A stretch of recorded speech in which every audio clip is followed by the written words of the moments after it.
ये वीडियो अहम है। इसमें हम बताएंगे कि मियाँ बीवी इकट्ठे मिल के रमज़ान में वज़न कैसे कम कर सकते हैं और बेस्ट से बेस्ट हेल्थ कैसे पा सकते हैं। हम दोनों स्पेशलिस्ट डॉक्टर्स हैं और हमसे अच्छा आपको कोई भी गाइड नहीं कर सकता।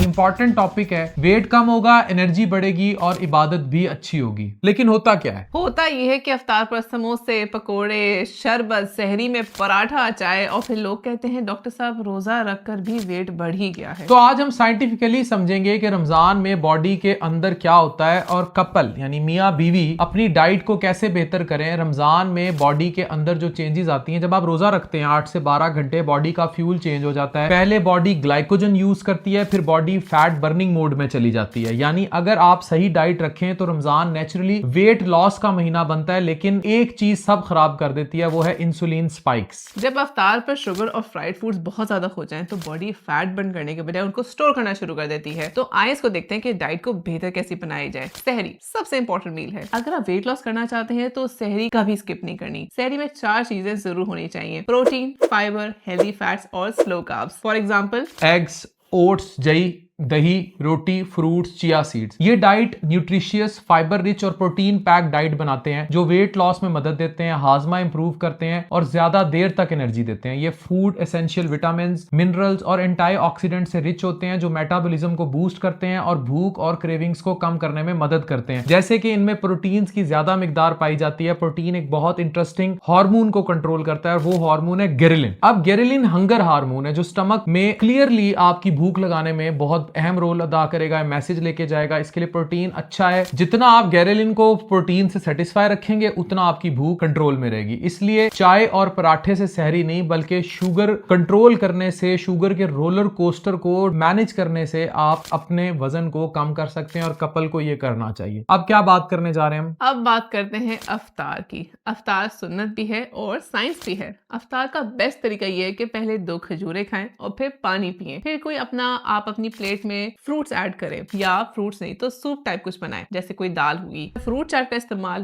बहुत अच्छा है, इट्स वेरी हेल्दी। और 15 से 20 मिनट बाद में आप अपना मील लें। या आइडियल गैप वो होता है जिसमें आप अपनी नमाज अदा करें और उसके बाद आके कुछ मील ले लें। इसका बेनिफिट ये होता है कि आपका जो इंसुलिन कंट्रोल में रहता है, ओवर ईटिंग नहीं होती और डाइजेशन बेहतर रहती है। अब बात करते हैं कि कपल की रूटीन कैसी हो। मैं हमेशा कहता हूं रमजान जिम का महीना एज सच नहीं है, बैलेंस का महीना है। सो बेस्ट रूटीन ये है कि सहरी करें, फजर पढ़ें, थोड़ी स्लीप लें, दिन में लाइट एक्टिविटी करें, असर के बाद वॉक कर सकते हैं तो करें, फिर अफ्तार और मगरिब, दिन तरावी के बाद फिर थोड़ी सी वॉक। तरावी खुद कार्डियो है, अगर 20 रकत पढ़ लिए तो अच्छी खासी ब्लड सर्कुलेशन तेज होगी और कैलोरीज बर्न होंगी। अब हम उन कपल की तरफ आ रहे हैं जिनके बच्चे भी हैं। कपल्स तो यूजुअली साहिब औलाद ही हैं, तो उनके जो बच्चे साथ हैं वो एनर्जी वो भी ड्रेन करते हैं। तो कपल्स कहते हैं अच्छी खासी एनर्जी ड्रेन करते हैं। हाँ, तो कहते हैं इस सब की बड़ी वजह क्या है कि एनर्जी नहीं बचती। क्यों नहीं बचती? उसकी सबसे बड़ी कॉमन रीजन है स्लीप डेप्रिवेशन। आपकी नींद ही पूरी नहीं हो पाती। जब स्लीप कम होती है तो कोर्टिसोल हार्मोन बढ़ता है। कोर्टिसोल एक अहम स्टेरॉइड हार्मोन है जो एड्रिनल ग्लैंड से बनता है। ये जिस्म के प्राइमरी स्ट्रेस रेगुलेटर होता है और मेटाबॉलिज्म,